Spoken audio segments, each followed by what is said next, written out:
College का पहला दिन था। नई शुरुआतों की खुशबू हवा में घुली थी। छात्रों की भीड़, हंसी, बातें और इसी भीड़ के बीच था अमन, एक सीधा साधा शांत स्वभाव का लड़का। वो धीरे से क्लास के कोने में जाकर आखिरी बेंच पर बैठ गया। उसे हमेशा भीड़ से थोड़ा दूर रहना पसंद था, जैसे उसे खुद से बातें करना अच्छा लगता हो।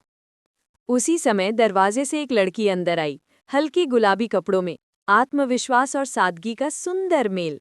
वो पास आई, मुस्कुराई और अमन के बगल में बैठ गई। उसका नाम था रिया। शायद उस मुस्कान ने अमन की जिंदगी में एक नया रंग भर दिया था, जिसे वो खुद नहीं जानता था।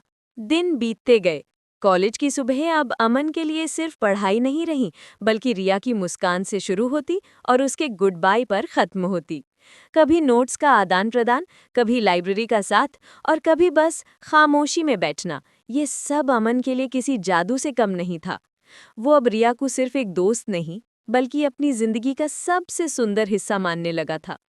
रिया भी अमन की सादगी और ईमानदारी को महसूस करती थी। दोनों के बीच कोई शब्द नहीं, लेकिन एहसास बहुत गहरे थे। कभी कभी अमन रिया को देखता और सोचता, काश ये पल थम जाए। मौसम बदला और कॉलेज की गलियों में पहली बारिश आई।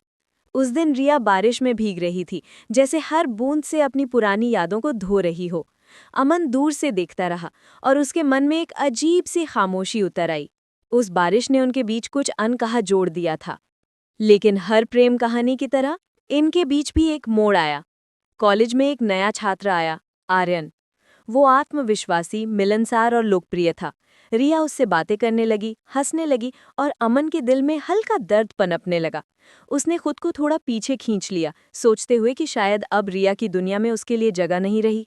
रिया समझ नहीं पा रही थी कि अमन इतना दूर क्यों हो गया है। उसकी नज़रों में वो बेचैनी साफ झलकती थी, लेकिन अमन अब पहले जैसा नहीं रहा।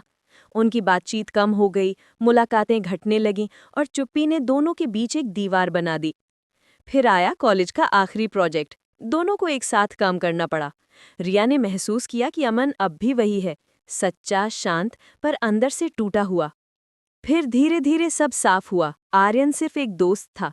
अमन और रिया के बीच की गलतफहमियां मिट गईं और उनकी नज़रों में फिर वही सुकून लौट आया जो कभी उनकी पहचान था। कॉलेज का आखिरी दिन आया। फेयरवेल पार्टी में सब हंस रहे थे, गा रहे थे, लेकिन अमन और रिया फिर से उसी आखिरी बेंच पर बैठे थे जहां सब शुरू हुआ था।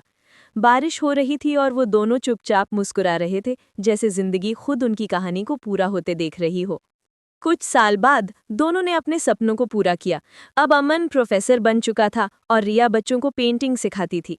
हर शाम जब बारिश की पहली बूंद गिरती तो दोनों के चेहरे पर वही पुरानी मुस्कान लौट आती। कभी कभी सच्चा प्यार किसी वादे, इजहार या शपथ का मोहताज नहीं होता। वो बस चुपचाप किसी आखिरी बेंच से शुरू होकर पूरी जिंदगी की कहानी बन जाता है।